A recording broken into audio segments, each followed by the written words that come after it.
안녕하세요, 나고다TV의 고사장입니다. 저는 지금 고철 한차 납품하고 마장에 들어가는 길이고요.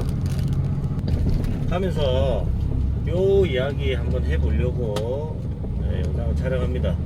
고철은 사는 것보다 파는 게 중요하다라고 제가 영상에서 몇 번 말씀드린 적이 있는데요. 맞습니다. 사는 것보다 파는 게 중요합니다. 최초 고철이 발생되는 공장, 가정집, 창고 등에서 입장도 똑같아요. 그분들도 고물상을 잘 찾아서 고철을 잘 파는 게 중요하고요.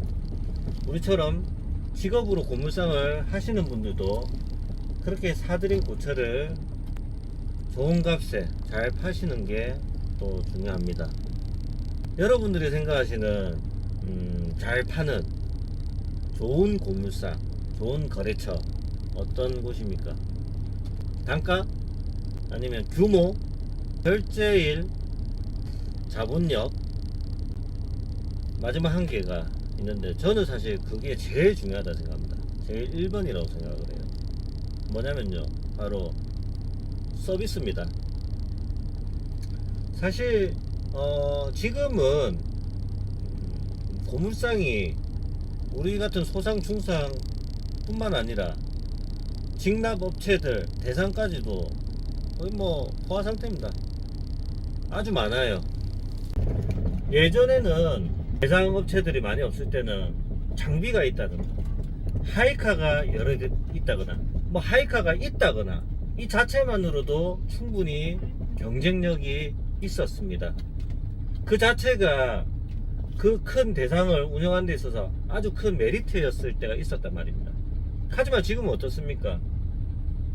대상은 당연히 하이카가 여러 대 있어야 되고, 심지어 우리 같은 작은 고물상들도 요즘에는 하이카 없으면은 아예 경쟁이 안 됩니다.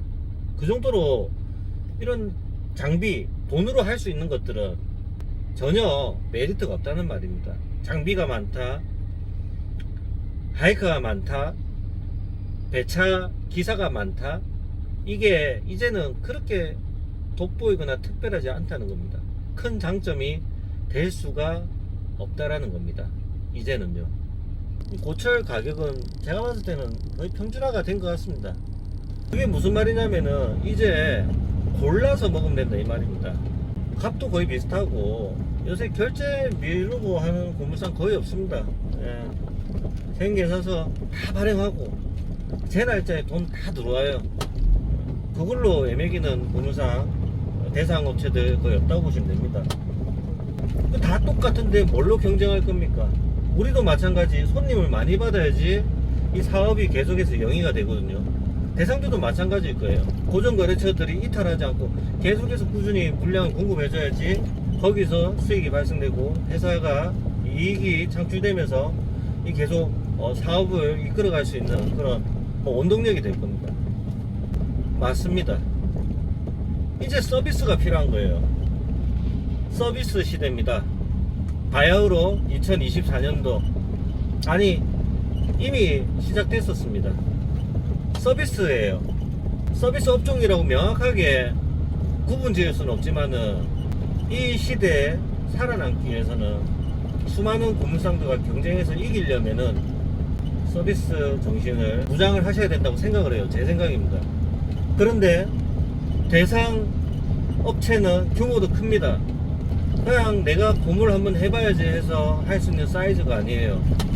자본금 많이 들고요. 어렵게 오래전부터 고물을 하셔서 끝내 큰 이런 대상업체를 운영하시는 분들이 아주 많을 것으로 생각이 됩니다. 하지만 최근 들어서 제가 고물상들, 제가 납품하는 거래처들 둘러보면요, 밑에 있는 직원들이 사실 다 말아먹는 것 같아요. 참 안타깝습니다. 그러려고 그렇게 힘들게 만든 회사가 아닐 텐데 관리자들을 두고 마당에도 알아서 검수하고 물건 하차할 수 있는 그런 시스템을 다 만들어놨는데 사장님이 항상 장주할 수 없는 그런 상황이다 보니까 이 허점을 이용해서 그냥 가게를 엉망으로 만드는 것 같아서 정말 아쉽습니다.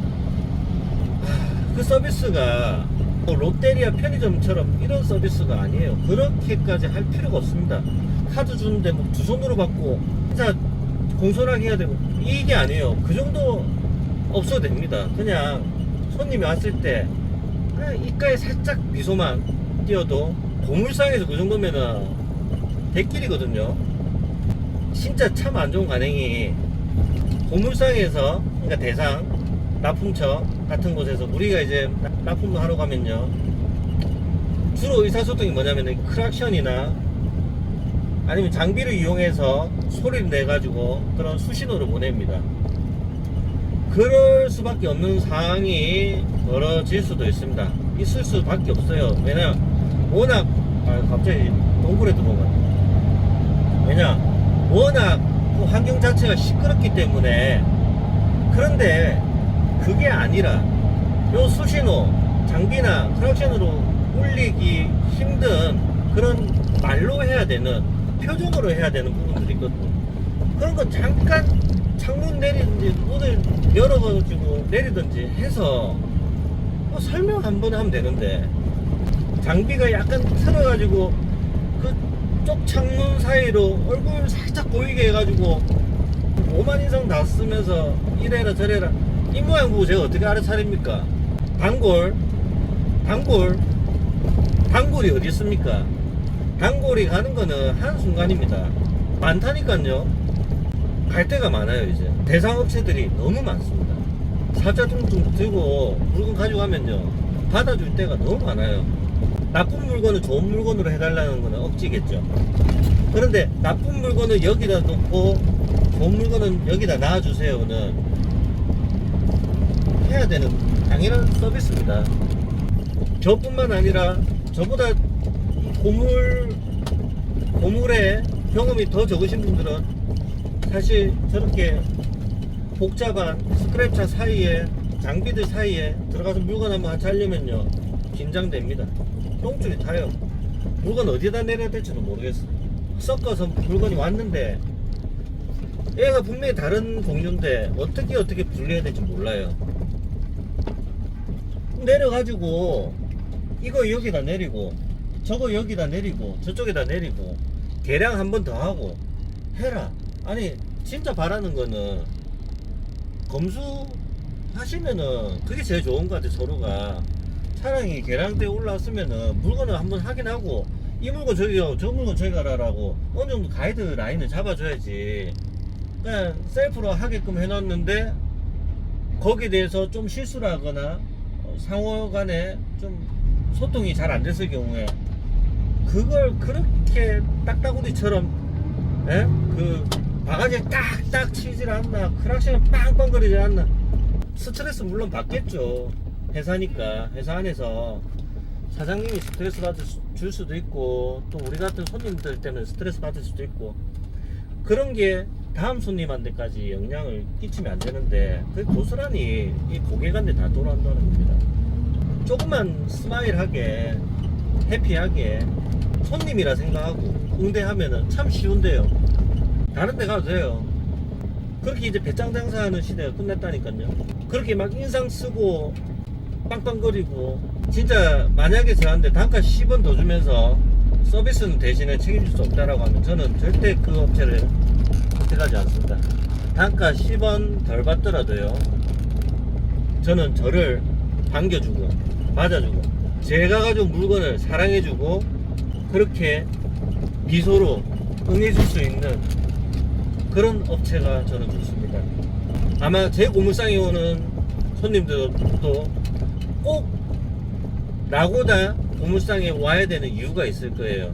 저는 다른 거는 모르겠어요. 최고가라고 저는 항상 얘기 안 합니다. 대신에 친절하게 한다 라는 그 사명감이 있습니다. 그런 식으로 항상 손님들 적객을 하고 있습니다. 그게 제가 이 수많은 고물상에 살아남는 방법이라 생각하거든요. 크게 운영하시는 분들, 힘들게 일궈온 그 고물상, 솔직히 전 너무 부럽습니다. 내 평생에 그렇게 장비를 여러 대를 두고 큰 돈이 왔다 갔다 하는 그런 고물상 한번 할 수 있을까라는 막연한 그런 희망도 있지만 버릇없게 들렸을 수도 있을 텐데 그런 점이 있었다면 죄송하고요. 고쳐 나갈 게 있으면은 고치는 것도 좋은 방법이죠. 저의 진짜 지극히 주관적인 진짜 개인적인 그런 말씀이었으니까요. 저랑 생각이 다르시거나 또 제 말이 틀렸다고 생각하시는 분들 그냥 비켜가 주시면은 감사하겠습니다. 예. 제 그냥 개인적인 생각입니다. 물론 발전적인 방향으로 토론하거나 의견을 주는 것은 좋다고 생각합니다. 예. 그런 부분에 댓글은 달게 받고요. 앞으로 우리 고물상 외면당하지 않고 여러 산업의 수많은 직군들 중에서 존중받기 위해서 우리 모두가 힘을 합쳐서 노력해야 된다 생각하고 그럴 수 있다고 생각합니다. 결론, 서비스를 잘하자. 서비스 아시겠죠?